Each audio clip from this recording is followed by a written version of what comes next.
Oh, what's up? And for those who didn't know, this is the truth behind the beef between Biggie Smalls and Craig Mack. Now, everybody want to make it look like because Big is so nice of an MC that he one of the nicest people in the world. He really wasn't at certain times. But as far as MC, this is 93. They're from two different worlds. Craig Mack and Biggie Smalls are from two different type of eras, you know. And when they was both signed, like when they signed Craig Mack, you know, and they was like, man, I got this other guy, Craig Mack. You heard him. And Biggie was like, nah. Who? And he played Biggie some tracks. And Biggie was like, oh, okay, yeah. Then he told D-Rock, like, this man is corny as ever. Like, he thought he was whack. Like, this dude is whack completely. And they were like, wow, you know, like, he just came out and said, like, this dude's whack. So, while Craig Mack is a different type of MC, like, he's more street, grimy, Big used to rhyme that way.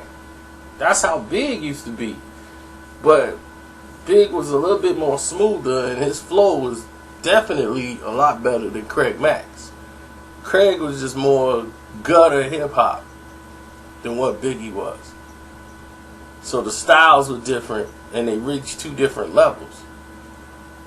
But Craig Mack had a lot of people that liked him mostly from like the Bronx and Jersey, you know, they mostly felt that type of style. Well, Big thought it was like ridiculous because he's more focused on the lines. He's like, man, dude, you're not saying nothing.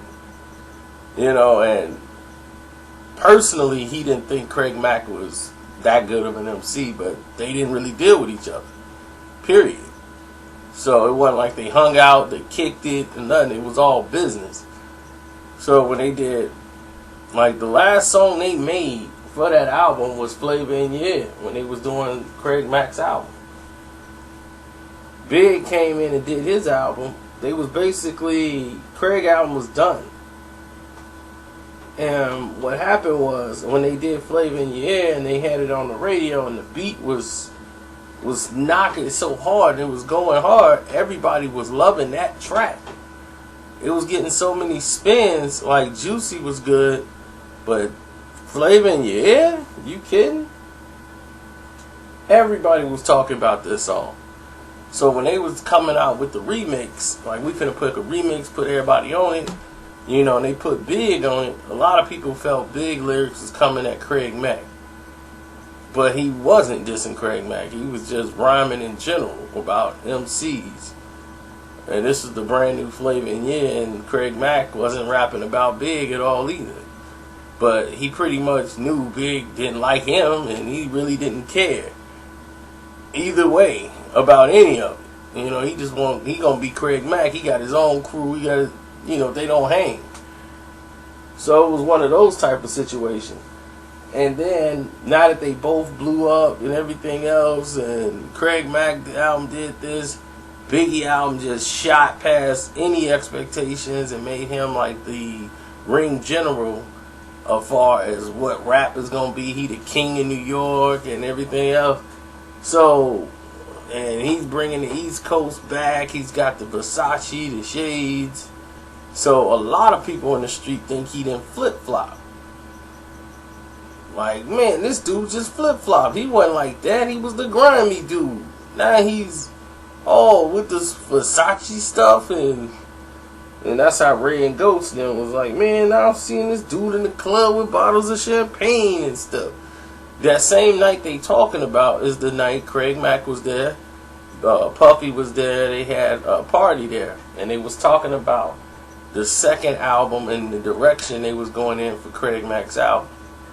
'Cause they was recording some songs, and Craig Mack was like, man, I don't see this dude in the club with bottles of champagne and stuff. That same night they talking about is the night Craig Mack was there, Puffy was there, they had a party there, and they was talking about the second album and the direction they was going in for Craig Mack's album. 'Cause they was recording some songs, and he had some tracks for him, and he was like, all right, I heard the tracks you sent over. He was like, I want to talk to you and pull you to the side and talk to you for a minute. He's like, look, we going in another direction right now. He's like, what direction? He was like, yeah, since, I'm going to send you some of these beats, but we going like towards the player, like, more thing, because that's where it's at right now. And since your name Craig Mack, it fit right with the program. And Diddy was all like, man, I got a whole concept and everything for you. You Craig Mack, and this and that. And he was like, yeah, my last name is Mack. Like, I'm Craig Mack, and I'm macking the women, but that's my name, Craig Mack. So he was like, man, this is crazy. I'm not gonna be doing all this stuff. I'm like, you got him doing that, like Big. He was like, you got him doing that. Why I need to do that? So everything was cool. He was all right, we do it your way, whatever. So he got the songs, and then Puff had a beat for him. And it was more of a player type, like One More Chance type beat. And he was like, I don't know about this. He was like, you don't know about this joint? What's wrong with this joint? And he got Mary J on there. And Craig Mack is like, man, this just ain't feeling right. And he was like, what? Alright, you know what? And he's like, you know what? That's alright. That's alright. If you ain't feeling the beat, then you ain't got to rap on. You ain't got to rap to it. And then Big was like, man, this dude ain't going to go in the direction, man. He going to fizzle out. He going to fizzle out. And he was like, nah, man, Craig got that. He got them streets, man. He got them streets, man. Yeah, he got them. No, he going to be alright. So Craig Mack is sending in like songs for his album, and Diddy like, man, dude, this shit's terrible. These songs are terrible. And Big's like, I told you. Like, this dude's gonna fizzle out. He think he's a star already. He gonna fizzle out. He ain't seeing the game and change. He was like, yeah, man. He was like, dude, you gotta at least give me 2 records.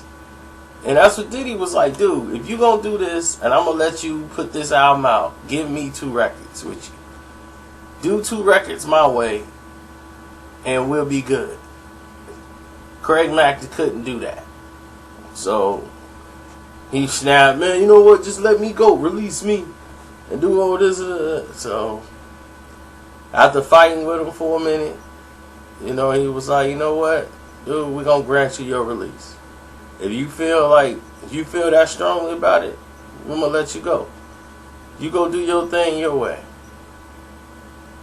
So in the end, Craig Mack got released, and then 3 years later, he come out with his second CD, which went dirt flop, and he blames Puffy for everything, cause he's like, man, I couldn't get a deal nowhere else, and this and that. So when Big, every time somebody asked him about Craig Mack and they did an interview, man, F that dude, man. I ain't hang with dude no way. That's when people saw that interview. They're like, what? Shocked. I mean, it wasn't a like of this. He just wasn't this guy, They never hung. It was not cool. So people probably thought because they hung out, took some pictures, and they was on the same label when it jumped off that they was cool. Big was cool with what Puff was doing, Puff's movement. Because Big was the same way Craig was when Diddy brought the Juicy record up. But Big did it, you know what I'm saying? And he saw the vision what Puff had. So he was like, okay, he got hip to the game. Like, we going to do this player thing. Yeah, okay, we going to ride that out. Because Big's still going to be nice. And anytime Big was running low on money, Diddy come over and help him out. Because there was plenty of times, like, they had, like, Big be like, look, man, I need this or I ain't going on stage. So he started helping Big make money with the remixes and start putting them on all these remixes and keeping him paid. And it's like, look, I'm going to keep you with these remixes, you know what I'm saying? You're going to be paid. So they were like brothers because they saw the game like the same way. And Diddy kept helping keep Big money in his pocket. You know what I'm saying? Because Big was too talented to let go anywhere. This dude could write for everybody and produce records, and you know he was doing his thing. So they was getting ready to make some heavy moves at that time. But that's the end of that story as far as Craig Mack and Biggie. So people kept asking me about that. That's all it was. So it's your boy Concino. I'm out. And if anybody worried about Craig Mack, I think he's a minister somewhere in South Carolina. So, but I'm out.